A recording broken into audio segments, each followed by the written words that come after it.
The Electric Company's public information program brings you your Better Living Radio Theater in its salute to the American home, its family, and its way of life in this bright American future.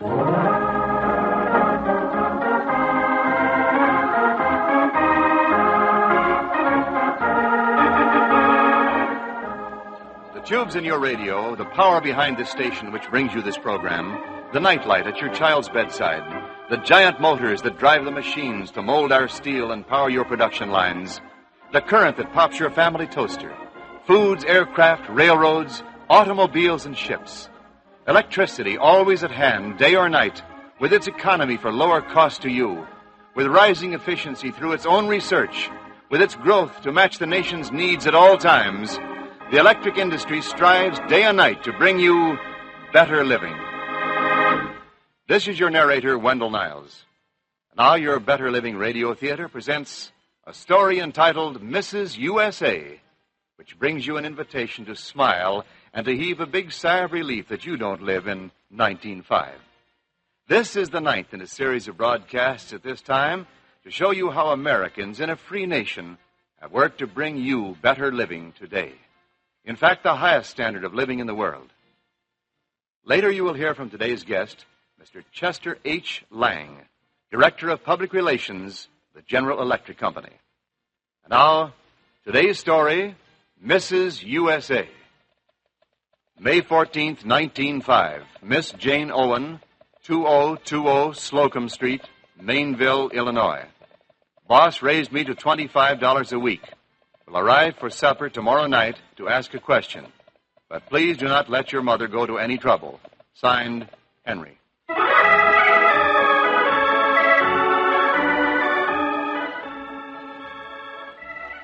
And now for our story. Each year we celebrate one day as Mother's Day. But to many an American mother, Mother's Day is every day when she remembers her own mother's home before the widespread use of electricity. No matter what the books tell you about the pies that Mother used to make, Mother had it tough. Let's go back with the sender of that telegram to 1905 and start Jane's mother off on her day. Stephen, wake up. What? It's turned cold, Stephen. You'll have to get up and shake the furnace hard this morning. Oh, let me sleep. Stephen? Oh, hey, my blanket. Now, don't you dare put them back. I'll go down and shake up the kitchen fire.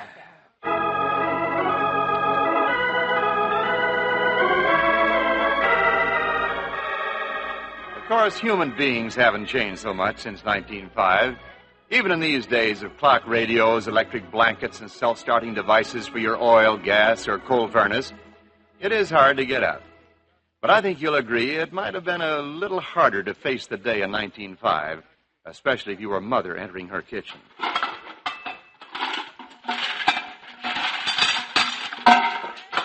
Mother, is breakfast ready?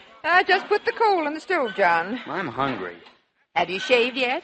Shave? Well, you're not going to work unless you shave. You're 17 now and a man of business. Where's the hot water? Well, I'm just pumping the cold water. It'll take time to heat it.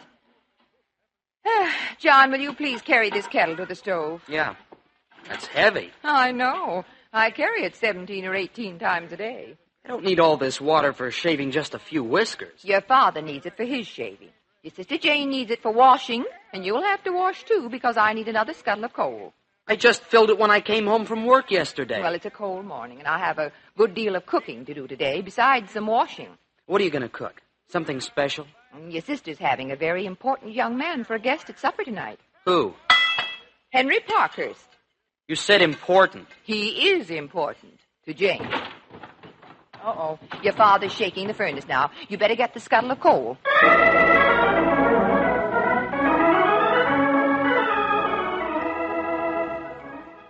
The breakfasts of 1905 were sturdy ones.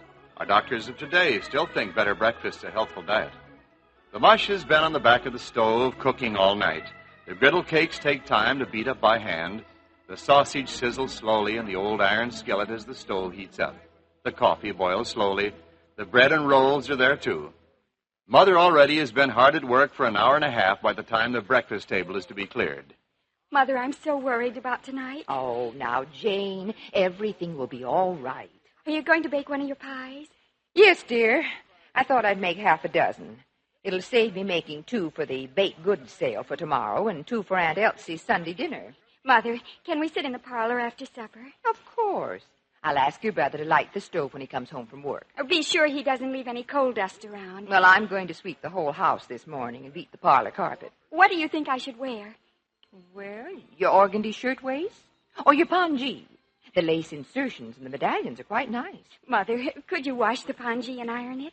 Well, I believe I'll have time, dear. What's very important tonight is, Mother, will you come up while I'm dressing and be sure my switch is pinned on properly? Yes, dear. You're taking all this so lightly. Not at all. But I'm so old, Mother. 21. If he doesn't propose to me, I'll be an old maid. Do you love him, Jane? Oh, yes. Yes, I love him, Mother. Well, goodbye. I'll be late for work. Goodbye, dear. Now, don't worry today. I won't. Oh, and Mother, be sure the sheet music is off the organ in the parlor. The etiquette book says that sheet music on the organ shows that you don't know the songs and doesn't compliment the guests.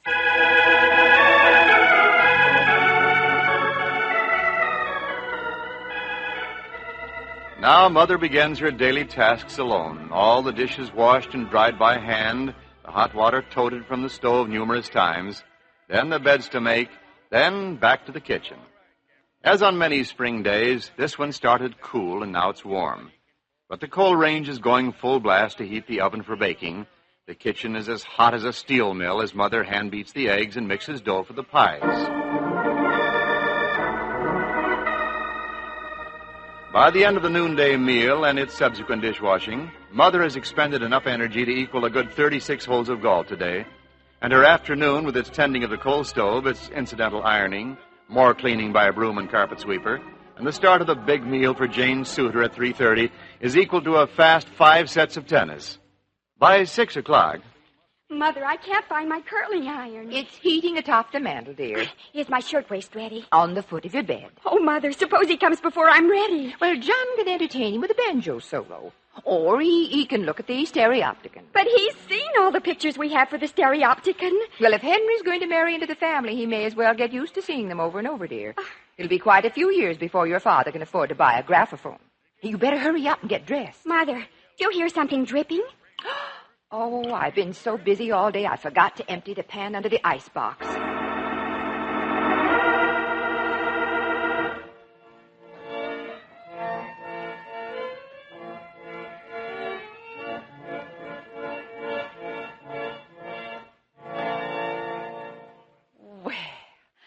Well, that was lovely, Jane, dear. Just beautiful. Don't you think so, Henry? Oh, yes, Mrs. Owen. Very beautiful. Will you play another, Jane? Do you have a cold, Mr. Owen? Oh, it's not a cold, Henry. Father, wants to read aloud to us. Oh, I should like that, Mr. Owen. Have you heard Rudyard Kipling's Gunga Din? I believe so, John. Your father read it the last time I was here for the evening. Wouldn't you like to hear it again? It's not very romantic. Well, who cares about what's romantic? Oh, I see what you mean. I rather thought I'd read from this book of poems here. Oh, Father, please do. Yes, Mr. Owen, please. Mr. Owen was quite an elocutionist in high school, Henry. Well, it begins. Like a foundling in slumber, the summer day lay on the crimsoning threshold of even. And I thought that the glow through the azure arched way was a glimpse of the coming of heaven. There together we sat by the beautiful stream. We had nothing to do but to love and to dream. In the days that have gone on. Oh, dumbfound it! Your Father, what's wrong? This dad-blamed oil lamp is going out. I forgot to fill it tonight. Oh, John, how could you? Now, my dears, I'll fetch another from the kitchen and your father can continue.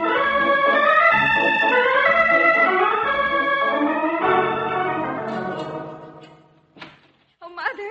Yes, dear, just finishing the dishes. Oh, but, Mother, it's 10 o'clock. Jane, did he propose? Yes, Mother. Did you accept him? Well, of course, Mother. Oh, Mother, I'm so happy. He proposed even though the lights went out, even though John played 3 banjo solos, and even though I completely forgot my new switch and wore my second best. Oh, he must love you for your own sake, dear. Oh, come here and let me kiss you. I've never been so happy, Mother. He asked me that all-important question every man asks a woman. Hester, can you heat a flat iron for my side of the bed? It's turned cold again and my feet are frozen.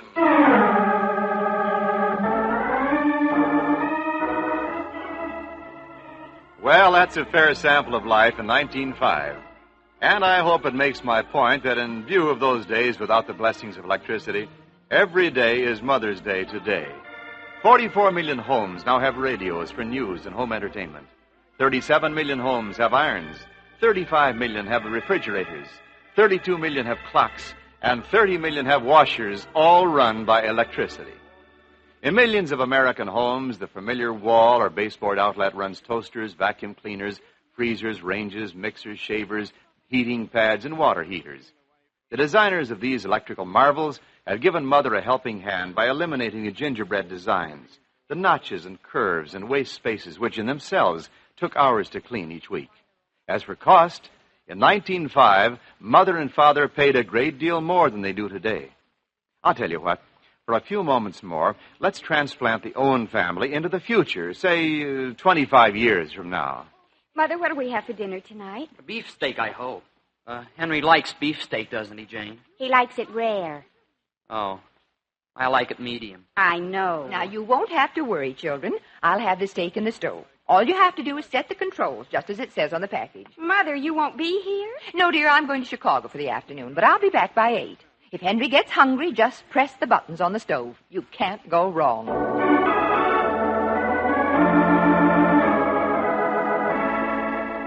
The Owens of 1905 couldn't have even conceived of the automatic electric coffee maker, washers, and ovens of today. Better living for all is forever uppermost in the plans of the entire electrical industry today. But you know, breakfast is still the same.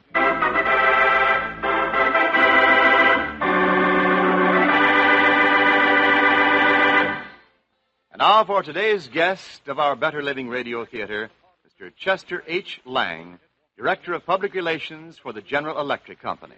Today's homemaker, Mrs. U.S.A., is fast assuming the role of home manager. She virtually must have the combined genius of a budget expert, production manager, purchasing agent, dietitian, and marketing expert. And to carry out all these jobs and still have time for the day-to-day requirements of her family, our American home manager obviously must have considerable help around the house. In large measure, she has this help available in her array of modern electrical appliances. In fact, the electricity Mrs. U.S.A. uses for such household chores as dishwashing, clothes washing, ironing, and cleaning does the job of 6 servants. At prevailing wages, 6 servants would come pretty high, way too expensive for our homemaker. Electric power costs far less than it did 20 years ago. So you can readily see that electrical living means better living and has raised our standards to a higher plane than ever known before.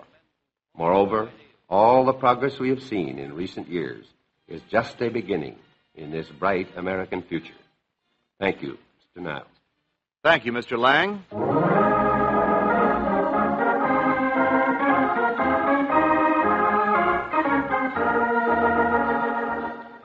You have been listening to Mr. Chester H. Lang, Director of Public Relations, General Electric Company. Mr. Lang was today's guest of our Better Living Radio Theater, which has brought you Mrs. U.S.A., the 9th in a series of broadcasts at this time, presented by this station and the Electric Company's Public Information Program. Now, this is Wendell Niles, your narrator, inviting you to be with us again at the same time next week when your Better Living Radio Theater will present another program in this series. Until then, wishing you better living.